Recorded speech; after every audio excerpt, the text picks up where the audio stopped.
Shalom Ouvracha, voici nos commentaires sur la paracha de Vaera. 14e paracha de la Torah.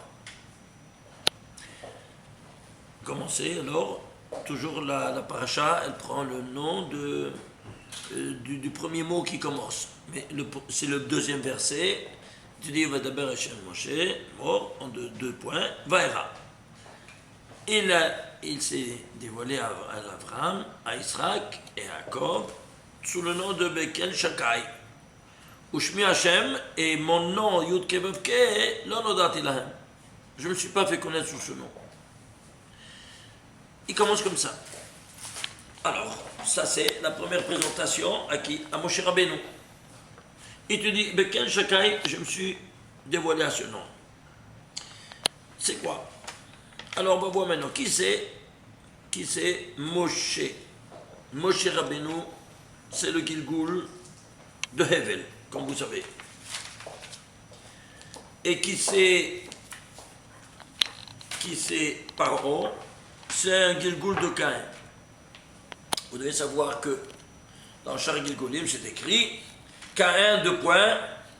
Il y a Caïn, c'est Korach, c'est Aaron à Cohen, c'est Paro. Chacun, il a sa place. Même Aaron à Cohen. Pourquoi Aaron à Cohen? Par exemple. Parce que chaque qualité ira chez un personnage. Par exemple, Caïn était le frère aîné et Hevel le frère cadet. Alors il viendra cette connaissance de frère aîné, c'est qui?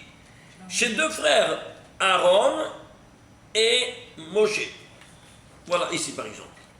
Caïn, Aaron, n'est-ce pas? Et Hevel, Moshe. Je ne l'ai pas écrit. Bon, alors, qu'est-ce qui se passe? Alors, le frère aîné, qu'est-ce qu'il va faire? Il va déclarer guerre totale à son frère cadet. Le frère aîné, maintenant, qu'est-ce qu'il va faire? Il va servir, c'est le Gilgoul de Caïn, il va servir son frère. Il va se mettre à son service. S'il a déclaré guerre totale, Caïn, à son frère cadet, maintenant, non seulement il va se mettre au service, il va poursuivre la paix comme aucun autre personnage de l'histoire. Il est Rodef Shalom, il fait tout le tikkun complet. C'est clair? Si Caïn, il a fait un sacrifice, Dieu n'a pas accepté, Aaron, il sera le Kohen Gadol, où tous ses sacrifices seront acceptés. C'est clair maintenant? Ok. Hevel, c'est Hevel Avanim. Vanité des vanités. Oui.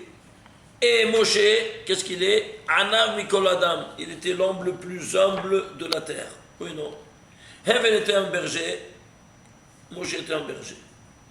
Une autre composante, celle qui a tué, c'est Caïn qui a tué Hevel pour prendre ses deux femmes parce qu'il est jaloux. Lui, il est venu au monde avec une jumelle et lui avec deux. Alors il a tué, il a pris. Alors il vient Paro, il va enfanter un enfant, qui s'appelle Béthia, et c'est elle qui va sauver son ex-mari dans le Gilgoul précédent, dans un berceau que c'est Moshe. La deuxième, elle viendra chez Yitro, n'est-ce pas? Yitro, c'était le Kohen Gadol de l'époque, de la Avodah Zara, qui fait le tikkun, et il laisse la cour royale, et il va dans le désert pour faire solitude et tikkun, et faire teshuva. Et alors c'est pour ça qu'il sera le beau-père. Et il va enfanter la deuxième enfant, la deuxième femme de Hevel dans le Gilgoul précédent, et il va lui donner que c'est Tzipora. Ok? Alors ceci étant dit, voyons un peu maintenant ici la composante de Paro. Caïn donc c'est Paro. Alors qu'est-ce qui se passe? Il a tué, alors Akadosh Baruch Hu, il a fait tchouva tout de suite après, et il a dit, Vayasem le Caïn hot, il lui a mis un signe sur le front, afin que personne ne le tue. Qu'est-ce que c'est un signe? On dit Srezal, une lettre de son tétragramme. Laquelle lettre? C'était le Yod. Le Yod. Et pourquoi le Yod? On verra maintenant de quoi il s'agit, c'est richissime comme allusion. Est-ce que c'est en rapport avec Paro qui met le serpent sur la tête, sur le... Alors, Pharaon maintenant, évidemment, lui, il a été, il a fait Avodah Zarah, donc lui, c'est le fruit de l'Avodah Zarah qu'il a fait son père, parce qu'il ne devait pas manger, et s'il a mangé avant le temps, il a écouté la voix du serpent. Voilà donc que ici, lui, il est né par la faute de Adam et Rava. Alors, il y a Paro, qui sera donc son Gilgoul, va porter sur sa tête le serpent, à la place des téphilines, parce qu'il va prendre, quoi donc, il va prendre les directives directement du serpent. Maintenant, ce signe, qu'est-ce que c'est ce hot? Hot, c'est une lettre. Eh bien, c'est un yod. Alors, tu verras que ici, par O, à cause de ce yod-là, maintenant, c'est combien? C'est 10. Alors, par O, il sera touché par 10 plaies. C'est clair? Si on va prendre maintenant ce mot, le hot, c'est le 1296e mot de la Torah. Pourquoi 1296? Parce que ce n'est autre que 100 plus 1196.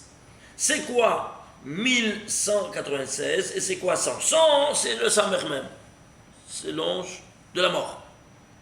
Qui ça va s'associer avec quoi? Avec la lumière que Dieu a créée dans toute la création. Regardez. La lumière a été créée le premier jour. Alors, c'est écrit le premier jour. Ça s'appelle or. Je l'ai cherché puisqu'elle a été cachée. Elle était mise en guinisable pour les tzadikim lati de lavo dans le monde futur. Alors, où? Dans la création. Eh bien, quel est le récit de la création? Le voilà, tous les 7 jours de la création. Alors, j'ai cherché combien de fois se trouve le mot or codé.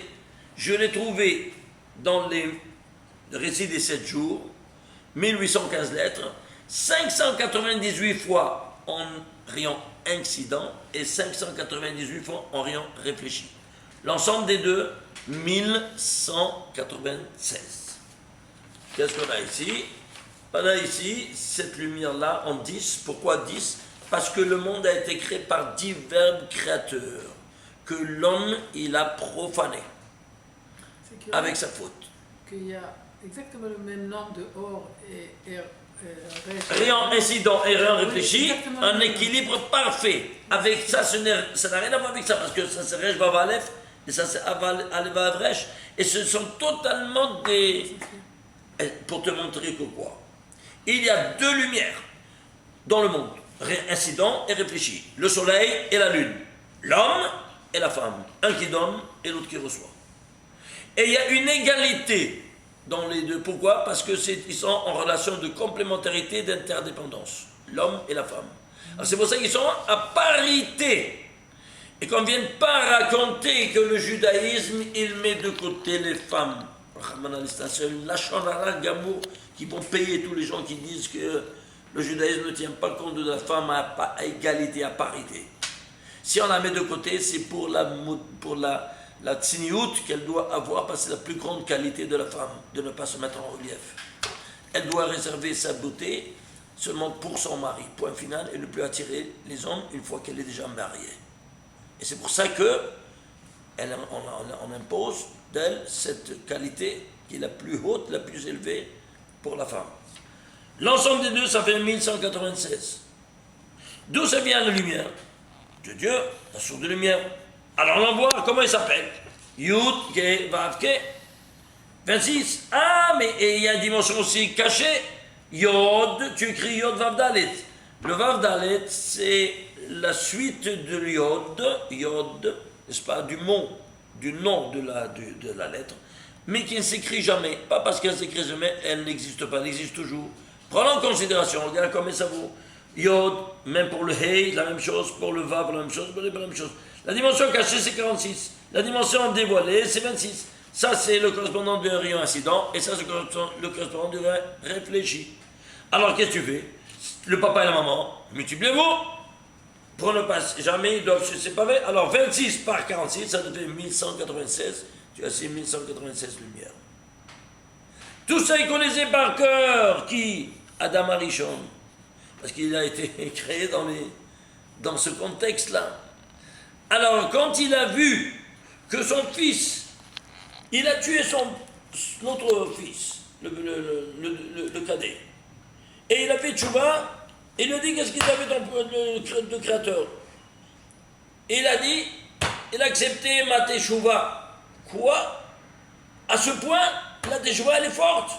Wow. Dit la Gemara, il a tout de suite commencé à faire un hymne au créateur. Mizmor Shir Leyom Shabbat. Ainsi nous dit la Gemara. Alors, le premier mot qui va louer le créateur, c'est Tov. Ça, c'est le premier verset. Il te dit de quoi il s'agit. Alors, le mot Tov. Le premier mot qui loue Tov, le Hodot Hashem. Il est bon de louer le créateur. Ou le Zamer de Shimcha Elion et de chanter ton nom, élevé, la guide Babok, pour dire pendant le jour, tes chassadim, tes miséricordes, et pendant la nuit, n'est-ce pas, tes louanges. Pourquoi il dit les deux? Parce qu'ici, le jour et la nuit, les deux riant, incident et réfléchi. Oui, non? Incident, non, c'est pas ça, pardon. C'est l'autre, comme on avait vu, le voilà. L'incident et le réfléchi, le jour et la nuit. Ok? Alors, ceci étant dit, ici donc, de quoi on parle? On parle de ça. Ah, c'est ainsi. Alors, à qui il a été dit le mot Tov? À la première création. Toutes les créatures ont été définies de Tov, mais en particulier la première, qui est à la tête de toutes. Vayar et Or, qui Tov, et Dieu a vu que le mien était Tov. Alors, j'ai cherché ici, dans tout le contexte du 92e chapitre qu'il a écrit Adam Arishon, combien de fois se trouve le mot Tov? Une seule fois, mais 3 fois codé. Regardez ici. Tu prends le tête, tu comptes 90 lettres, ça sort un vav. 90 lettres, ça sort un bête. Le deuxième, 115 lettres. Toujours le même tête. 115 lettres, un vav, et 115 lettres, un bête. Le troisième, 150, d'ici à là, oui, 150, d'ici à là, 151, pardon, d'ici à là 151, et d'ici à là 151. À l'enfer, maintenant, il y a 9 mots qui sont engagés. Parce que le premier test, le test, c'est la tête, tout c'est 9. C'est la même lettre, point de départ de ces 3 codes. Eh bien alors, on va prendre ici ces 9 mots engagés qui totalisent 1196. Incroyable. Vous voyez ça? Tov, Hachem, ça c'est en 17, c'est 0. Tu le prends le 17. Ensuite le 90, le tête tu trouves le mot Tov, le Vav dans Amonai, et le Bet dans la SF. Et le total c'est 103. Ici, en 115, toujours le Tov, Gadelou, le Vav de Gadelou, Oyevecha, Bet. Et le total, c'est ici, comme c'est 103. Et ici, en 150, de nouveau le Tov, 126, Ursil, dans le Vav de Ursil, et Beshurai, le Bet, le total, 161. Grand total, 1196. Il ne connaissait pas par cœur toute cette dimension, il ne voyait pas avec les rayons X combien de oroth il y a dans toute la création. Et alors, eh bien Caïn, il était la cristallisation de toutes ces lumières, mais en plus de quoi? En plus, il avait sa mère même, le Satan. Parce qu'il est né le vendredi, il devait naître le Shabbat, alors c'est ça qui l'accompagnait, et c'est ce qu'il a vu, et c'est ce que la Torah nous dit, quand il te met ce hôte dans la 1296e mot de la Torah, qui est 1196, ces lumières, plus le Samer même. Celui-ci, c'est l'ange des ténèbres, qui a été créé aussi le premier jour. C'est l'antithèse de la lumière. Voilà donc l'antithèse de la lumière. Combien c'est? 328. Alors, tu vas voir tout de suite quoi? Tu vas voir que quoi? Ce Yod-là, n'est-ce pas? C'est le 10. Tu vas multiplier, parce il a mis le Rocher tous les divins créateurs. Il les a mis en obscurité totale. C'est-à-dire sur le domaine du monde des ténèbres. Alors ça fait 3220. Alors ici, ça correspond à 10 quoi? Les 10 plaies. Allons vérifier. Regardez ici. Dam, Sephardea, Kinim, Aro, Dever, Shechin, Barad, Arbe, Rocher, Makot Becholot. Qu'est-ce que tu as? 3280. 10 fois 328. Ça ne correspond pas aux anges Incroyable. détracteurs, non? Alors, et pourquoi? Vient nous dire Abshimshon d'Astropolia, très bien, il y a 3280 Malaché Chabala. Malaché Chabala, ce sont des anges terroristes. Mechablim, c'est les terroristes. Malaché Chabala, des anges qui mènent la terreur. Et oui, parce que qu'il y a dans le bien, il y a aussi dans le mal. Des démons. Qui crée ces démons? Ben nos innombrables péchés.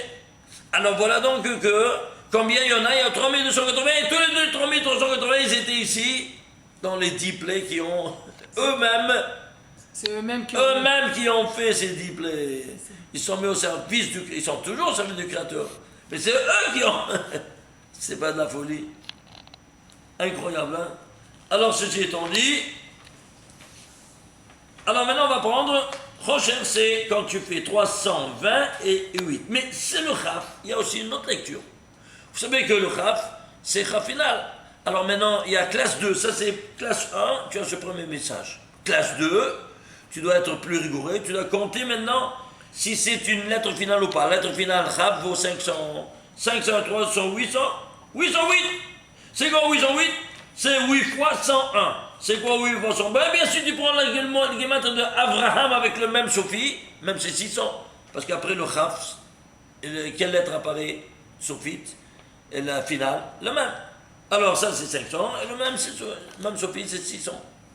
Nun, après la même, ce qu'il s'appelle Nun c'est 700. P Sophie c'est 800. Et ça devient c'est 900. Comme ça fonctionne. Alors, ici, combien c'est 800? 808, c'est Abraham.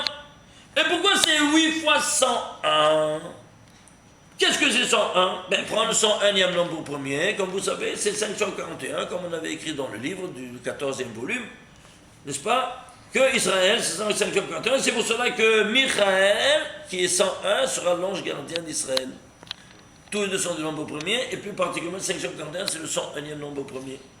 Alors, ceci étant dit, vous voyez donc que ici, cette dimension de Rocher, il a le contrepoids dans la sainteté, chez qui? En premier, chez Abraham.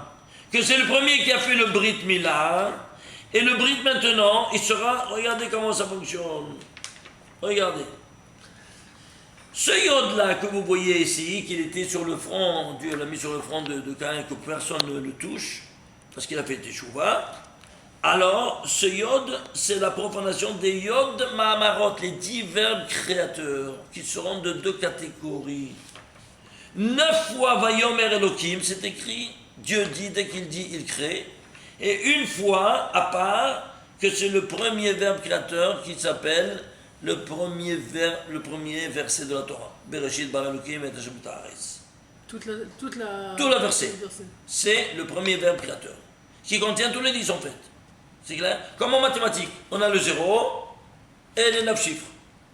Alors ça c'est le début, et ici tu as les 9 valeurs numériques qui ont une même formulation verbale, tout comme une même notion quantitative, n'est-ce pas, de 1 à 9. Le 0 n'a aucune quantité, c'est le quoi? C'est le nul, c'est le néant. Pourquoi? Parce qu'il les contient toutes. Toutes ont le départ de quoi? Du Bereshit. Alors si c'est ainsi, tu vas voir ici la même chose. Tu auras ici le Rocher, imagine-toi, c'est quoi? C'est la 9e plaie. C'est une seule. Et reste combien? Bien, reste 9 autres. Les 9, combien elles valent? Si celle-là, elle vaut 328. Celle-ci, elle va 9 fois 328. C'est-à-dire, elles sont toute une caractéristique de quoi? De ténèbres. Et pourquoi? Parce qu'elles proviennent des Malaché Chabala, proviennent du monde des ténèbres. Alors, si vous faites la Gematria de toutes ces 9, sauf tu enlèves le 328, ça te fait 9 fois 328, parce que si ça c'est 10 fois 328, bien tu enlèves ça, c'est un dixième. L'erreur, c'est total 9 fois 328. Incroyable. Toute Bechinat Rocher, toute une caractéristique de Rocher.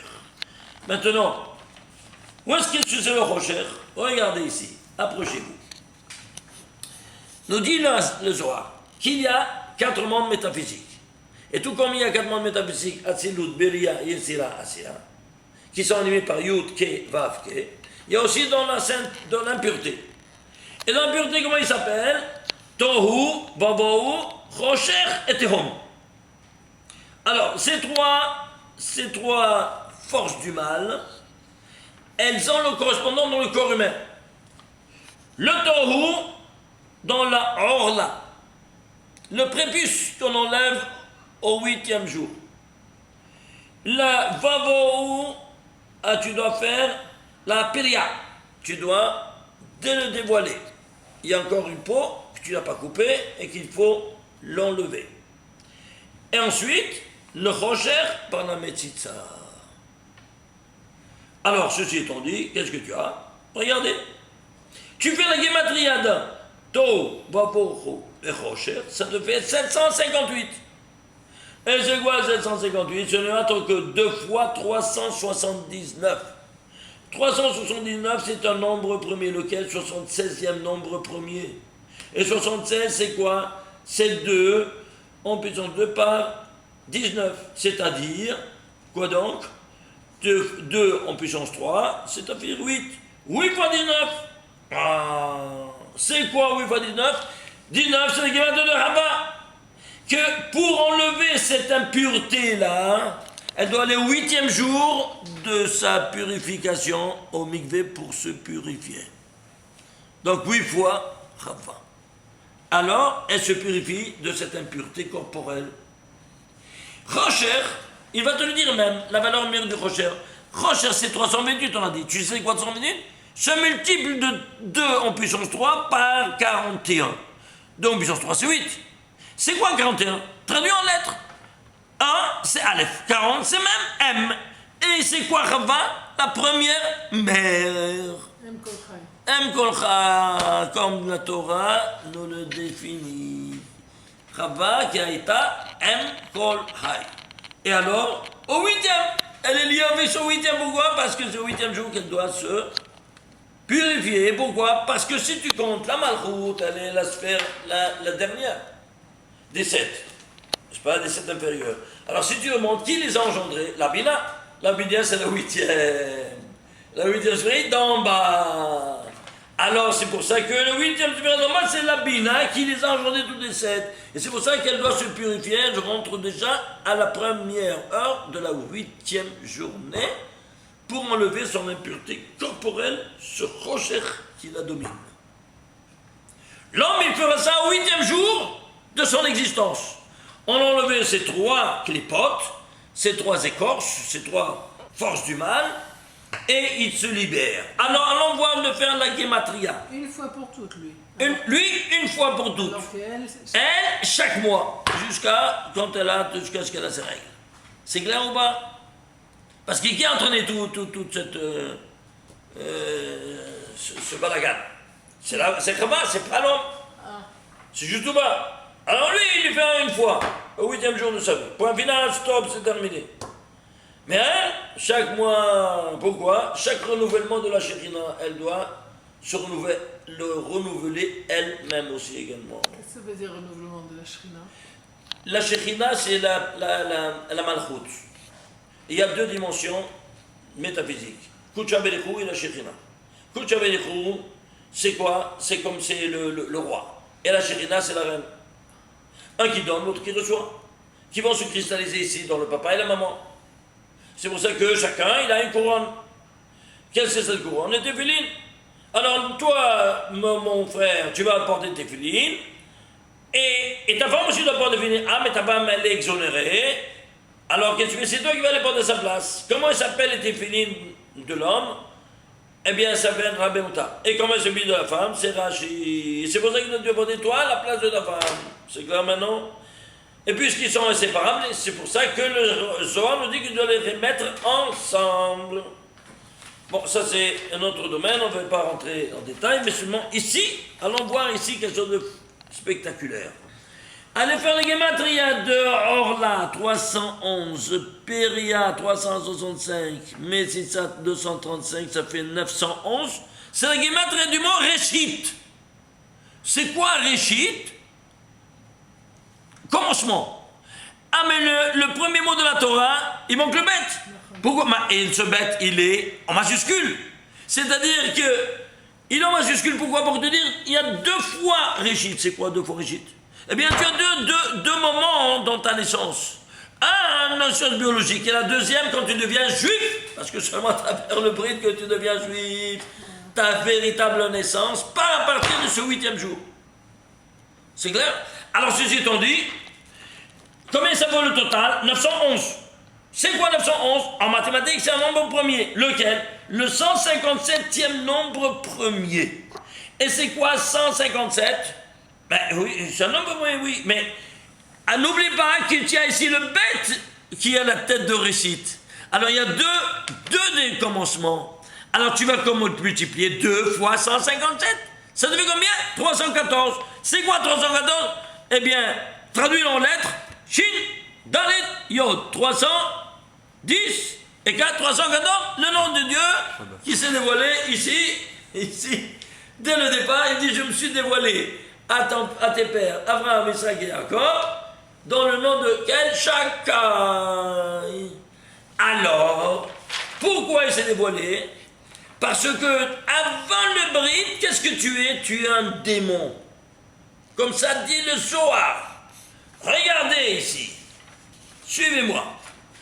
Il te dit, avant le bride, tu étais un Shindalet. Comment on dit le démon? Shindalet. On ne peut pas le lire, ces 2 lettres ensemble, sinon tu appelles le démon qui vient. Oi, bah, oi.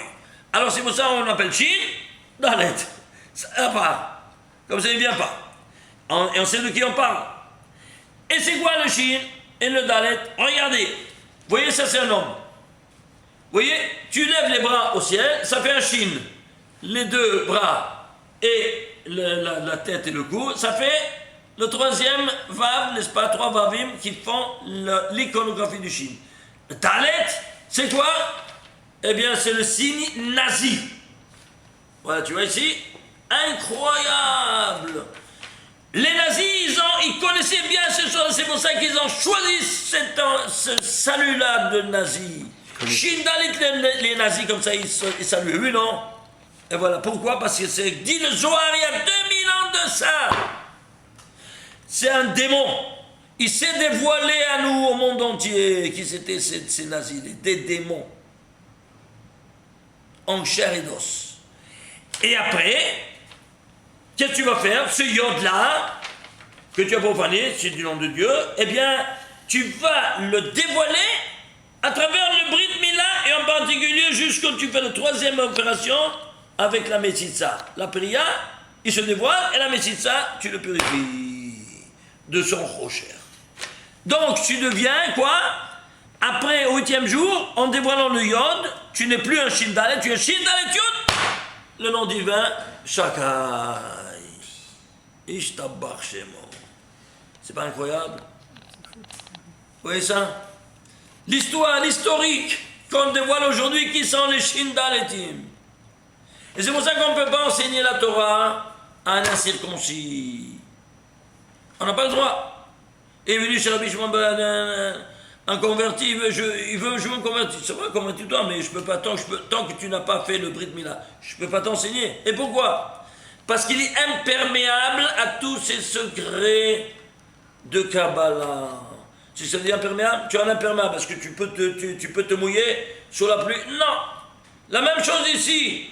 Tu veux être imbibé de ces grands secrets. Tu ne peux pas. C'est imperméable. Quoi? Eh bien, ces trois opérations que tu dois faire, c'est le début, c'est pour ça que ça s'appelle Réchit. C'est un début. Sans cela, t'as rien, tu peux rien faire, tu peux rien comprendre. Alors, on lève et tu vas tout comprendre. Ceci étant dit, alors maintenant, on a compris comment ça fonctionne. Alors, ce iode-là, tu voyais, qu'est-ce qu'il fait ce iode-là? Le voilà. Vous avez compris maintenant? C'est tous les divers créateurs. Alors, ce n'est alors que tu vas comprendre un tas de choses. Maintenant, Dieu, alors, il te dit, je vais vous sauver. Mais combien de langages il utilise pour nous sauver? 4 langages dans cette paracha au départ. Veotseti, je t'ai fait sortir. Veitzalti, je t'ai sauvé. Vegaalti, je t'ai apporté la Géoula, la rédemption. Velakarti, je t'ai pris. Pourquoi 4? Il y a des raisons. Regardez. Faites la gematria de ces 4 langages, qui est le parallèle des 4 mondes métaphysiques. Ça, c'est l'Ama Atzilut, Yod. Ça, c'est animé par le Hei, la Bria. Ça, c'est par la Vav, la Yitzira. Et ça, c'est par la Asiya, le Hei. Yod, Ke, Vav, Ke.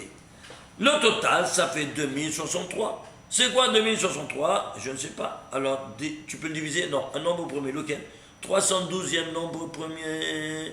Et c'est quoi 312? Ce n'est autre que 12 fois 26. Pourquoi 12 fois 26? Parce que, regardez ici, les voilà de nouveau ces 4 langages de Géoula. Parce que 12 fois 26, il y a le nom divin Yud Ke Vav Ke qui a 12 permutations. On l'avait déjà étudié une fois. Mon Purki n'a pas écouté ce cours. Il y a 4 lettres, c'est 4 factoriels. Pour savoir combien de permutations tu peux avoir avec 4 lettres. C'est-à-dire, ces 4 lettres, tu ne peux jamais les écrire dans aucune autre permutation possible et imaginable. Elles sont authentiquement des noms divins. Alors, combien de permutations tu peux faire? 4 factoriels. Mais puisque tu as 2 lettres égalitaires, tu divises le résultat par le nombre de lettres égalitaires. Fait qu'elles par 2, 12. Les voilà. Tu commences par Yod, tu commences par He, tu commences par Vav, tu commences par He. 3 fois 4, 12. Et alors, pourquoi on dit 12 fois 26, nombre premier? Parce qu'il va sauver qui? Il va sauver tous les 12 tribus d'Israël. Et chaque tribu d'Israël sera animée par une permutation du nom divin. Regardez comment, ici, tu traduis en français, en bas en français, tout ce que tu veux. Où ça va tout ça? Tout est baladé, tout est bafoué, malheureusement. Regardez l'importance de chaque lettre. Et si on va maintenant à la gematria, avant tout, comment ça s'appelle? Les tagim. Ici, on voit plus loin. C'est-à-dire les tagim, c'est les couronnes. Les couronnes, les tagim, le total, chacun, total 119. C'est quoi 119? Regardez ici, de nouveau le récit des 7 jours. On a été chercher ici, où se trouve Adam? Il se trouve ici. Combien de gematria il a fallu, de capital, il a fallu pour que l'homme vienne à l'existence? Alors tu prends la tête de Adam, dès que tu prends la tête, tu prends tout le corps. La tête, c'est la 1262e lettre de Bereshit. Tu fais la gematria de toutes ces 1262 lettres. Ça te fait 73 861. C'est quoi? C'est un nombre premier. Lequel? Non, il se divise en 2 nombres premiers. 317 fois 233, 2 grands nombres premiers. Ce 233, c'est le 52e nombre premier. 317, c'est le 67e nombre premier. 52 plus 67, ça te fait 119. Ici, qu'est-ce que tu trouves? Qu'il te faut 119 nombres premiers pour que l'homme apparaisse dans la création. Et si tout cela ne te suffisait pas, faites un scanner de tous ces 1815 lettres. Le mot Adam, codé, se trouvera 119 fois. Incroyable. C'est-à-dire, de tous côtés, il est 119. C'est le couronnement de la création? Oui. Alors, il doit y avoir ici un couronnement de toute la Torah, la même chose, Quel est le couronnement de toute la Torah? Regardez ici, le premier verset. Et le premier verset, il a des couronnes. C'est le tagim. Combien de tagim il y a? 17 tagim. Chaque tag, c'est un zayin. 7 fois 17, 119. Est-ce que vous voyez cette dimension incroyable? Alors, ça, c'est pas le jeu du hasard, évidemment. Mais si vous voulez en savoir plus, je vous invite à prendre ce qui vient d'apparaître maintenant, un coffret avec 2 bouquins, les origines métaphysiques de l'homme, un sur le paramètre 232, n'est-ce pas? Ça se divise par 232, et ça c'est le paramètre 119, tout un volume. Ce que je viens de vous montrer ici, c'est à peine 1 ou 2 pages. Ici, il y a un volume de quelques 500 pages sur le paramètre 119. Vous n'avez pas une idée du secret énorme que ce nombre, il renferme. Nous, on est 119, étant donné que c'est la créature la plus élevée, c'est pour ça que David Ameller, il va écrire de tout le livre de Teilim, le plus grand, le plus long, c'est le 119e, comme par hasard, sans rien te dire. Combien de versets il y a? 176 versets. Pourquoi 176? Parce que 176 n'est autre que 8 fois 22. À savoir, chaque lettre de l'alphabet hébraïque viendra louer son créateur à 8 reprises en initiale de versets. Aleph, il y aura 8 versets qui commencent par Aleph. De suite. Ensuite, de 9 à 16, il y aura le Bet. De 17 à 24, il y aura le Gimel, et ainsi de suite. C'est-à-dire un concert à l'unisson de toutes les 22 lettres de l'alphabet qui vont louer le Créateur. Pourquoi 8 fois? Parce qu'ils viennent ici louer le Créateur qu'il a conclu un pacte avec nous au 8e jour, à travers le Brit Mila qui s'appelle au 8e jour. Et c'est pour cela que, quand il y a un défunt, malheureusement, qu'est-ce qu'on va? On va faire le Yortzeit, on va faire la prière. Et qu'est-ce qu'on va faire comme prière? On va lire le 119e chapitre pour cette raison. Et comment on va faire? Par exemple, s'il s'appelle Eliaou, on prend le Aleph, on prend le Lamed, on prend le Yod, le Hey et le Vav. Et puis Ben, comment il s'appelle, le Père, ainsi de suite. Et puis Neshama. Donc, qu'est-ce qu'on fait? On loue en son nom le Créateur, qu'il n'a pas profané le Brit qu'il a conclu avec lui du Brit Kodesh au 8e jour. C'est ça ce qu'on veut signaler. L'importance. Alors imagine-toi s'il fait le contraire, Bar Minan. Vous avez compris? Alors ceci étant dit, si c'est une femme, qu'est-ce qui se passe? Eh bien, on loue sa déquête qu'au 8e jour, elle a été au mikvé avant d'avoir une relation avec son mari. Et voilà donc que tous les deux, ils ont le 8 et le 8 qui sont concernés, comme vous voyez. Alors ceci étant dit, on va maintenant voir, en terminant quoi donc, ce Yod de nouveau. Regardez ce Yod. Puisqu'il y a 3 opérations comme on a vu, n'est-ce pas, de Brit, et il y a 3 stades d'épanouissement. Yod, ça s'appelle Pashut. Yod Malé, Yod en entier. Et Malé de Malé, chaque lettre, de nouveau, tu la remplis. Tu vois, ça c'est Yod Malé. Et ça c'est Malé de Malé. Yod en entier, Vav en entier et Dalet en entier. Alors tu fais le Malé de Malé, combien ça vaut? Ça vaut 20, ça vaut 22, ça vaut 434, total 476. Tu sais c'est quoi 476? C'est l'autre que 4 fois 119.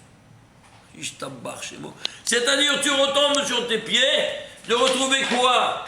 Cette dimension incroyable de ce Yod-là qui a été profané, comment tu vas le resanctifier? À travers la resanctification du Brit Kodesh.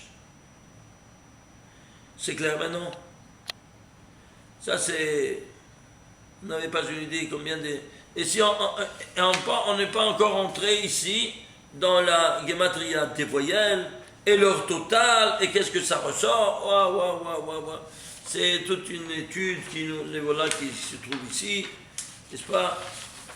Et il y a tellement de secrets, vous n'avez pas une idée. Donc vous voyez la différence, qu'est-ce qui se passe quand on étudie dans son propre langage, mais à travers les lettres, à travers la tradition numérique de toutes les trois dimensions du message divin.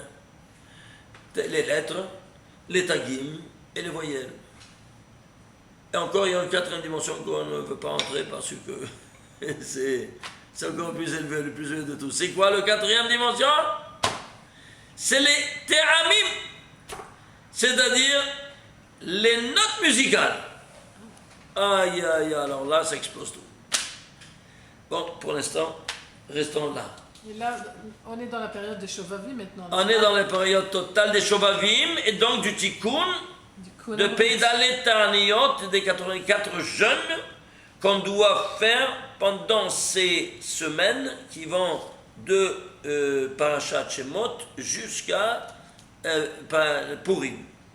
Et c'est pour cela qu'on doit faire 84 jeûnes. Ah, on ne peut pas faire, alors on va faire un jeûne et on va livdot, un épidion. Racheter 84 jeûnes. Combien je fais? Combien je mange le matin? 2 euros le matin. À midi, je mange combien? 10 euros. Et si je faites le calcul. Et le soir, combien je mange? Vous multipliez 44 par 84. Et vous donnez ça à la tzedaka, ou à un pauvre vraiment nécessiteux, bien encore mieux.